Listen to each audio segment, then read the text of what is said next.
আরে উট পাখিটা তো দেখা যায় বাসায় নেই, আমি এই ফাঁকে ওর ডিমটা নিয়ে পালিয়ে যাই। কি ওই বিড়াল আমার ডিম নিয়ে পালাচ্ছে? ওই বিড়াল দাঁড়া, আমার ডিমটাকে দিয়ে যা। হ্যাঁ হ্যাঁ, এবার আমি উট পাখির ডিমটাকে ফ্রাই করে খেয়ে ফেলবো। আরে কি, ডিম থেকে তো উট পাখির বাচ্চা বের হয়ে আসলো। ওরে বদমাইশ বিড়াল, তুই আমার ডিমটাকে ভেঙে ফেললি কেন রে? দাঁড়া, আজকে আমি তোকে শেষ করে দেবো।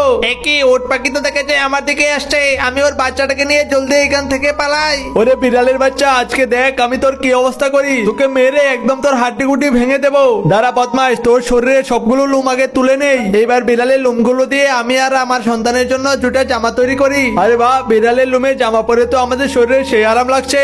ওই উট পাখি আমার শরীরের লুমগুলো তুলে নিয়েছে, আমি ওকে ছাড়বো না। আরে ভাই শজারুর বাচ্চা, রাস্তার মধ্যে দাঁড়িয়ে আছিস কেন রে? সামনে থেকে সর। ইঁদুরের গুহায় এই বুমটা রেখে দিয়েছি, এখন সবগুলো ইঁদুর ব্লাস্ট হয়ে যাবে। হা হা, সবগুলো ইঁদুরকে নিয়ে এবার আমি ফ্রাই করে খাবো।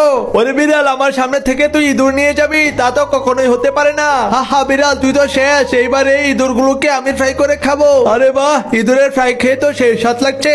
আরে ওই সাদা প্রাণীটা আমাকে মেরে দিয়েছিল। হ্যালো বাঘ মামা, সাদা প্রাণীটা আমাকে মেরে আমার সবগুলো ইঁদুর কেড়ে নিয়েছে, তুমি তাড়াতাড়ি এসে ওকে শেষ করে দাও। ভাগিনা, তুই কোনো ভয় পাস না, আমি এখনই আসছি, ওকে একদম শেষ করে দেবো।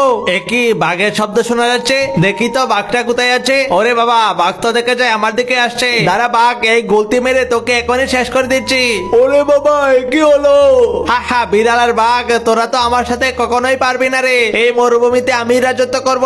বাঘ মামা, ওই সাদা প্রাণীটার সাথে তো আমরা দুজন মিলে পারলাম না, চলো আমরা বাড়ি ফিরে যাই, আমরা আরো শক্তিশালী হয়ে ফিরে এসে ওই প্রাণীটাকে একদম শেষ করে দেবো। বন্ধুরা, পরের পার্ট দেখতে চলে লাইক সাবস্ক্রাইব করে রাখো। মিষ্টি আলুর গাছে বেশি করে পানি দেই, তাহলে এই গাছে বড় বড় আলু হবে। হ্যাঁ হ্যাঁ মন্টু, তোমার গাছে সব আলু তো আমি খেয়ে ফেলবো। এইবার আলু আর বাদাম গাছের মধ্যেও আমি পানি দিয়ে দেই, তাহলে এই ফলনগুলো ভালো হবে।